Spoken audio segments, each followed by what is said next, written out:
Gobernadora electa del estado de Veracruz, Rocío Nale García, confirmó la noche de este martes, en una entrevista con los periodistas Álvaro Delgado y Alejandro Páez Varelas, que un alto ejecutivo ah, de la empresa, cercano a Bernardo Gómez, que es uno de los personajes más cercanos al dueño, Emilio Azcárraga Gallán, la chantajeó intentando sacarle 200 millones de pesos para evitar que Televisa publicara, emitiera o hiciera pública información de una supuesta corrupción en la construcción de la refinería Dos Bocas que la podría afectar en su campaña política, que finalmente terminó por llevarla a la gubernatura de Veracruz.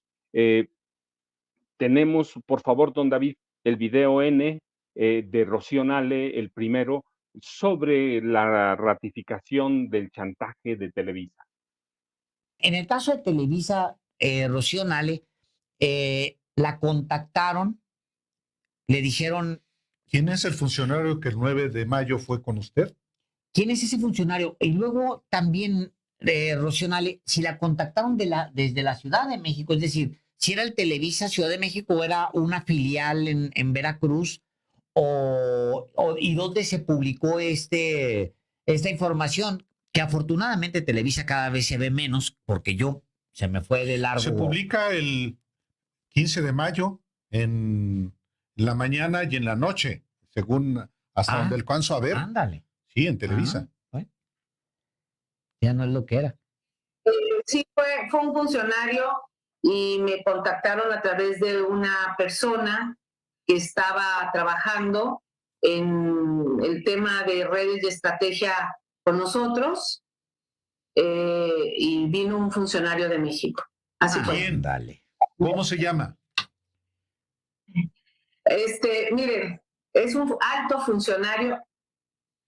Alto funcionario. A ver. Bernardo Gómez. Es por ahí. No es No, él, yo creo que pero es importante, Rocío. Yo creo que es importante, gobernadora. Trabaja ahí con él, muy cerca. Muy cerca con el segundo de Bernardo Gómez. Por ahí. No, Bueno, pero yo pienso que por rigor debe usted decir de quién se trata, porque quedar lo etéreo no es contribuir tampoco a la transparencia, y de una vez que se sepa, Rocío. Pero yo creo que ya la declaración, la narrativa que hizo el presidente, la declaración de qué empresa fue, y yo estoy diciendo que es un alto funcionario, yo creo que ya es con eso. Y te voy a decir por qué, porque no lo quiero hacer personal. Qué bueno que se expuso, para que la gente se entere cómo vivimos una campaña. Cuando hay una campaña política, uno pues enfrenta muchísimas cosas. pero ahora exhíbalos, Rocío. Gobernadora, ya póngalos ahí sobre la mesa. Es que luego pasan las campañas y luego todos esos temas quedan flotando. Pues órale, vámonos, que den la cara. Digo, porque se tienen muchos pantalones para ir a pedir 200 millones, ¿no? Digo, pues ahora que se enfrenten a la gente, al descrédito. Mira, así es, y yo leí hace rato, yo estaba hace rato en Ciudad de México, acabo de llegar a Veracruz, hoy tuvimos una reunión con nuestra presidenta, estaba leyendo que decía, Rocío Nale no presenta pruebas. A ver, cuando te van y te buscan y te hacen eso, tú no los estás grabando. Pero yo tengo una oficina aquí en Veracruz y yo lo recibí en la oficina, esta persona. Entonces, sí tenemos el... A ver, yo les digo... 200 millones de pesos para no publicar. Fíjese que no, bueno, la realidad es que debemos decirlo. ¿Qué pasa con Televisa? Bueno, es que es un comportamiento normal e histórico. Ese chantaje de Televisa no es nuevo. Hace décadas aprendió Televisa a manipular a la imagen, a manipular el fondo, la forma. ¿Para qué? Para alterar la realidad. Es decir, son unos maestros del chantaje. Por ejemplo, recuerdan, entre 2005 y 2006 firmó Televisa un acuerdo millonario y ventajoso para ser presidente en 2012. ¿Con cuánto tiempo de anticipación? Que eso más o menos querían con Rocío Nale.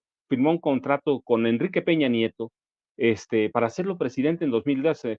Y mire, también es necesario recordar que el 9 después de Peña, hay otros muchísimos casos de cuánto dinero se le entrega a Televisa, sobre qué condiciones, qué ofrece Televisa, qué habría pasado si Rocío Nale hubiera aceptado ese chantaje por 200. Claro que después le habrían pedido más, llegando o tomando posesión como gobernadora de Veracruz, le habrían ofrecido lo mismo que a Peña, hacer la presidenta de la República, la segunda presidenta de este país, pero mire, solo hay que recordar cómo se maneja Televisa.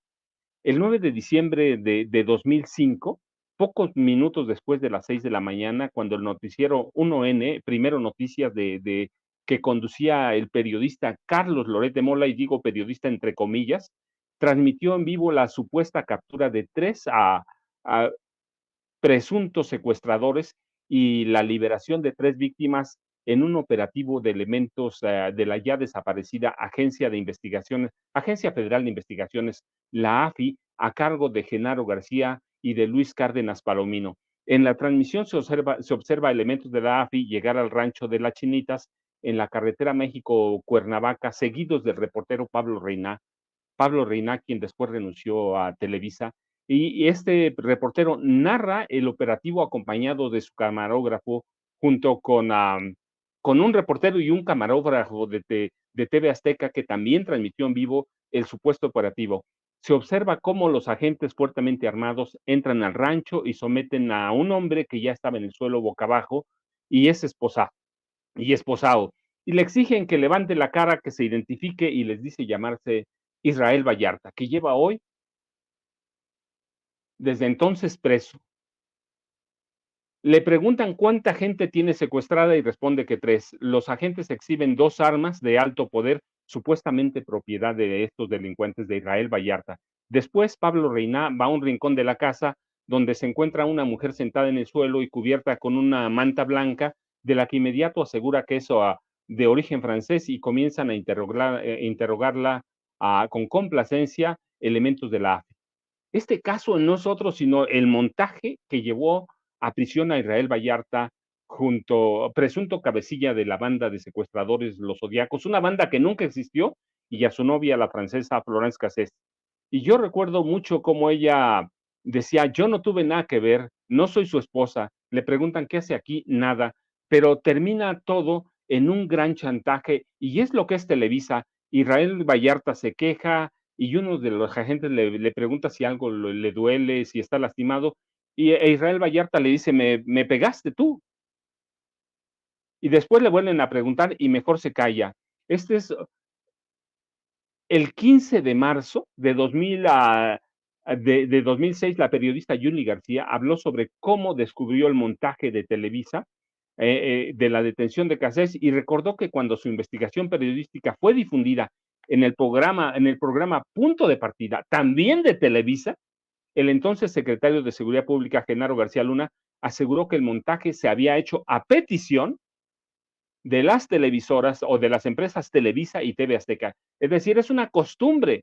Y lo que parecía una historia policíaca transmitida en vivo, en tiempo real, se transformó en lo que es Televisa, en lo que es TV Azteca, una farsa televisiva. Una farsa que terminó por caerse, y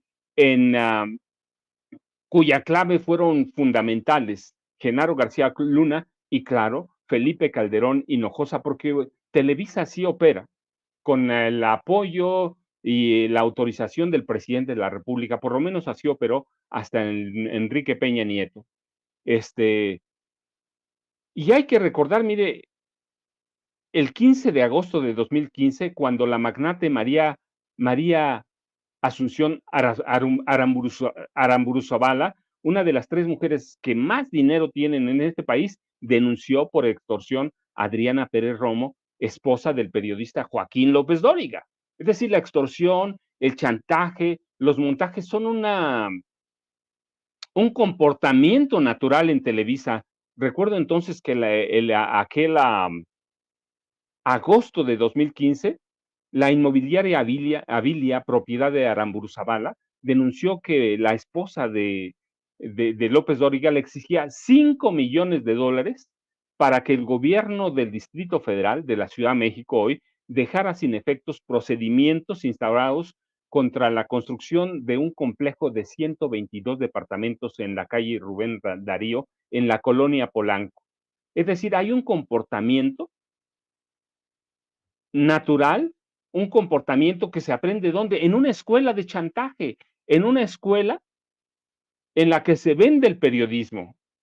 Yo recuerdo mucho entonces al periódico Reforma, que publicó un video grabado el 16 de junio de ese año de 2015, un video grabado en las oficinas de Avilia, en el que Mario Alberto Becerra Pocoroba, abogado de la esposa de López Dóriga, manifestaba la intención de su cliente de obtener dinero a cambio de dejar fluir la construcción del edificio. En pocas palabras, querían dinero para dejar trabajar a esa constructora. Y siempre salió por delante el trabajo que tenía López Dóriga como conductor y periodista de Televisa.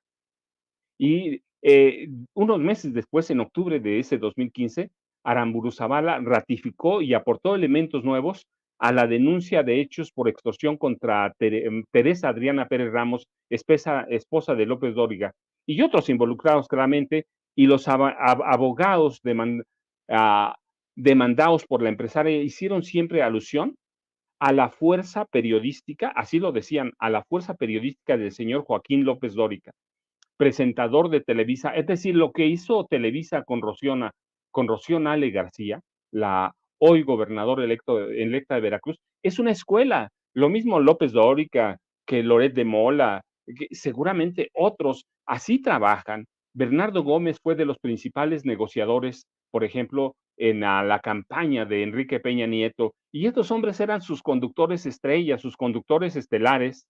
Y yo recuerdo, según la demanda presentada por los abogados, López Dóriga era parte fundamental en la solicitud de su esposa. Es decir, ha habido en Televisa grandes periodistas dedicados al chantaje, a la extorsión. Yo lo he platicado porque lo conocí en su momento, viví 4 años y medio en Acapulco y vivía en un cerro, porque Acapulco todo es cerros, ¿sí? Pegado al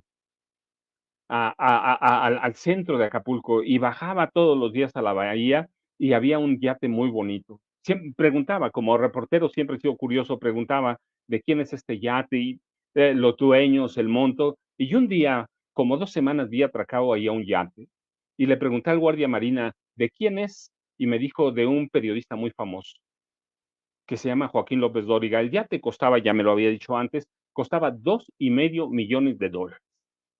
Y después me enteré que López Dóriga había comprado ese yate gracias a las cortinillas que aparecían en su noticiero de Televisa con dinero que le entregaba Enrique Peña Nieto por presentar propaganda política como si fueran noticias. Es decir, hay una costumbre, yo recuerdo mucho una nota del portal Homo Sapien en 2015, la empresaria María Asunción Aramburu Zavala, acompañada por su abogado Javier Colo Trejo, además de 3 ejecutivos de la inmobiliaria Avilia,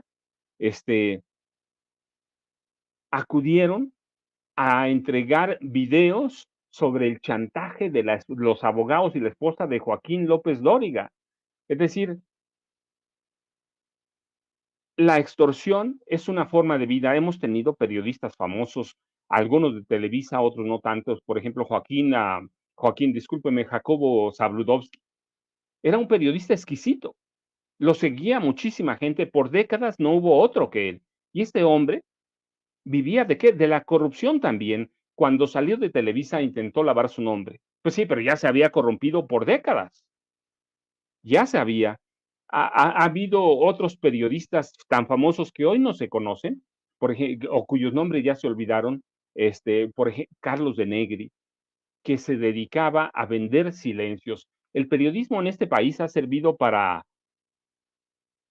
enriquecer a unos cuantos personajes. Hoy conocemos a López Dóriga, a Loret de Mola, a Raimundo Rivapalacio, y mire, recuerdo mucho el caso de Rivapalacio porque es personaje de uno de mis libros de García Luna, El Señor de la Muerte. Raimundo Rivapalacio era un periodista al servicio de Genaro García Luna, asalariado o no, no importa.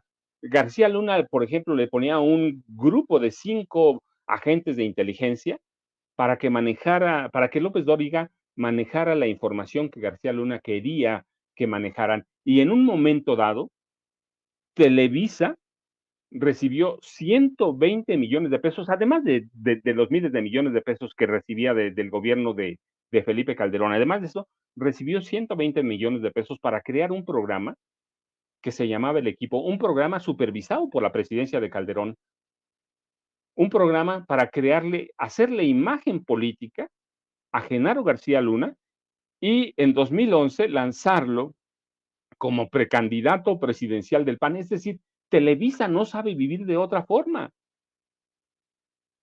Televisa es una empresa que nació para vivir del chantaje, de la compra de silencios, de la compra de periodistas. No puede hacer otra cosa y no lo puede hacer. ¿Por qué? Porque no sabe cómo hacerlos. Pero no solo es Televisa. La verdad es que la prensa en este país vivió por décadas de lo que llaman el chayote, ¿sí? El chayo, el embute, que hoy de pronto el presidente cuando habla, la verdad es que lo hace con sarcasmo, dice ya no hay embute, sino que hay depósitos depósitos electrónicos, depósitos digitales, y tiene razón, a mí me tocó atestiguarlo, cuando íbamos a giras de algún gobernador, del presidente de la República, los chayotes se entregaban en sobre,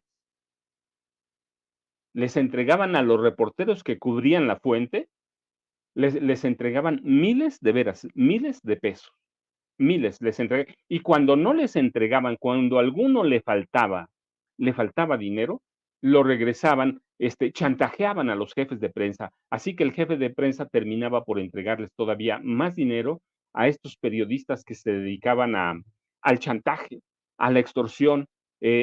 Otros ha habido muy famosos, por ejemplo, en Ciudad de México había un periódico que se llamaba, o se llama, no sé si sale porque ya no lo sigo, ha habido años que no vivo en la Ciudad de México, La Segunda de Ovaciones. Y había un tipo, Mario Munguía, que firmaba como Matarili, y este tipo eh, estaba inmerso en la corrupción, podía colocar personas en cualquier dependencia de gobierno, en la policía, es decir, era un tipo que operaba como un jefe de prensa de la policía, de los gobiernos, de todo. Esos eran los periodistas. Ha habido periodistas decentes, y siempre ha habido, también. Siempre ha habido, hay que decirlo, ha habido generaciones de periodistas decentes, pero eran más los periodistas corruptos. Y los periódicos, el que usted vaya, El Universal, Excelsior, El Sol de México, al que usted vaya, vivían ¿de qué? De la corrupción, vivían del dinero que les entregaba el gobierno. Yo recuerdo mucho, alguna vez el dueño de un periódico, yo era ejecutivo de ese periódico, yo le pregunté por qué contrató a fulano de tal. Y él me decía, porque mira, ves este portafolio, cuando no tengo para la nómina, él va a la presidencia de la República. Y ese portafolio llegaba llenos de billetes de $100, de veras. Así que el chayo, el chayote, la extorsión han sido parte de una forma de vida de Televisa, de TV Azteca, de todos los periódicos, de estaciones de radio. Hay periodistas que tienen a 1, 2 o 3 hijos estudiando en las universidades o instituciones de educación superior más caras de este país. ¿Cómo le hacen? Pues a través de eso, bueno, recuerde qué hacen el sitio de Loret de Mola, Latinos. ¿De qué vive Latinos? El presidente lo confirmó hace unas semanas. ¿De qué viven? Por lo menos recibieron 2.300 millones de pesos de recursos de varios gobiernos de los estados, dinero que debía entregarse a los sistemas de salud para compra de medicamentos. De eso viven los periodistas, se acostumbraron hace mucho. Así que no debe extrañarnos lo que pasó con Rocío Nale y ese intento de chantaje, o ese chantaje, porque le pidieron los 200 millones de pesos. Televisa ha vivido de eso históricamente, TV Azteca ha vivido de eso históricamente. Rocío Nale fue una víctima que no aceptó, pero ya aprendió, como lo hizo el presidente López Obrador, que esa vieja prensa ya no influye en este país. No, tan no influye que ella ganó, que Televisa publicó los reportajes contra ella y ella ganó las elecciones en el estado de Veracruz y hoy es gobernadora electa de ese estado, gobernado históricamente por panistas y priistas, por mafias priistas y por mafias priistas. Así que esa prensa, para fortuna nuestra, no ya, digo, existe, pero ya no influye. Tan no influye que en 2018 Andrés Manuel López Obrador, con toda esa prensa en contra, ganó las elecciones. En 2024, con toda esa prensa en contra, Morena ganó la presidencia de la República, así que hoy tenemos la primera presidenta electa del país. Pero vamos a tener esa prensa histórica por mucho tiempo. No se va a ir. ¿Por qué? Porque tienen dinero. Tienen muchos recursos, así que la vamos a tener históricamente y ahí va a estar. Pero hay que aprender a leerla, hay que aprender a interpretarla y hay que aprender o hay que entender que la vamos a tener ahí por mucho tiempo. Pero, don David, creo que teníamos otra voz del pueblo